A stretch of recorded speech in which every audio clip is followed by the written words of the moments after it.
waxaan aad iyo aad u salaamayaa marka hore tiimka ka socda wasaaradda haweenka arrimaha qoyska iyo xuquuqda aadanaha dowladda Jubbaland oo halkan uu noogu yimi agaasimaha guud Maxamed Xuseen Maxamed iyo sidoo kale miski Yusuf Ali iyo agaasimaha communication ka Cabdullaahi Xuseen aad iyo aad ayaan waxa weey idinku soo dhaweynayaa xafiiska xuquuqda aadanaha Puntland halkan aad baan ugu faraxsanahay booqashada gaaban ee noogu timaadeen saaki halkan waxaan isku weydaarsanay anigoo ku hadlaya magaca tiimka xafiiska xuquuqda aadanaha information badan ama warbixin badan ayaan ku kala qaadanay iyo qolo waliba maaragtay shaqadeeda iyo waxyaabaha ay u igman tahay ama maaragtay deegaanka iyo deegaamada ay ka shaqeeyaan waxyaalaha ay qabtaan ama sida khaaska uga hawlgalaan ayaan waxa weey halkan saaka isku weydaarsanay aad iyo aad baan u kala faa'iidnay waxyaalo badan baan halkan isku dhaafsanay anaguna ka xafiisahan waxaan la wadaagnay khibradayada iyo waxqabadka iyaga 4 sano oo xafiisku jiray iyaguna saas oo kale waxayna la wadaageen waxyaalaha maaragtay ay qabtaan iyo hawlgalkooda iyo arrimaha xuquuqda aadanaha ee guud ahaan ka jirta Jubbaland warbixin fiican baa halkan la isku weydaarsaday aad iyo aad baan wax way ugu mahad celinayaa booqashada ay noogu yimaadaan annaguna sidoo kale waxaan rajaynaynaa markii aanu fursad u helo waqtigu noo saamaxo sidaas si lamid ah inaanu booqano oo khibradda aan halkan ku kala faa'iiday mid lamid ah xaqana aan waxa weeye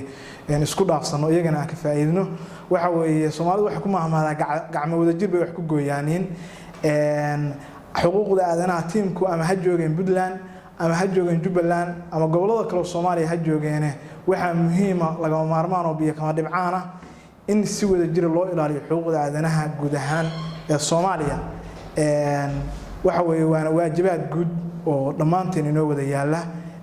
aad iyo aad baan waxa weeye arintaas iyada ah u booraya ama u bogaadinaya waana mahadsantihiin saake anagoo booqasho ku joognay magaala madaxda dowlad goboleedka Puntland Garowe wasaaradda haweenka iyo waaxyaha ay leedahay iyo qaybaha xuquuqul insaanka iyo qaybaha disability-ga haday tahay forensic lab-ka door meel qorshaha noogu jiray saaki waxa halkan aan ku booqanay xafiiska xuquuqul insaanka oo xafiis madax binaan wax badan ka qabtay Puntland dhanka xuquuqul aadanaha saaki halka markaan nimid si wanaagsan ay noo qaabileen waan ugu mahad celinayaa si mug leh qaabilaadii qiimo galka ahayd waxa kale oo ay nala wadaageen warbixin qiimo gal ah ay naga siiyeen habka ay u shaqeeyaan iyo sidii ay gobolada intay gaareen iyo xilliga xafiiska la asaasay muddada kooban oo xafiiska shaqeynayay wax qabadkii balaarnaa wax tar kala uu sameeyay anagana hadafkeen wuxuu ahaa inaan wax ka barano aan ogaana shaqooyinka iyo hababka iyo ay u maraan iyo waxyaabihii u qabsamay intii xafiiskan uu furna anaga oo insha Allah taala khibradan ka kororsanay isticmaali doona mustaqbalka dhow wax wanaagsan ka kororsan doona waxa kale oo aad ugu rajaynahay in xafiiskeena iyo xafiiska xuquuqul insaanka madaxa binaan ee Puntland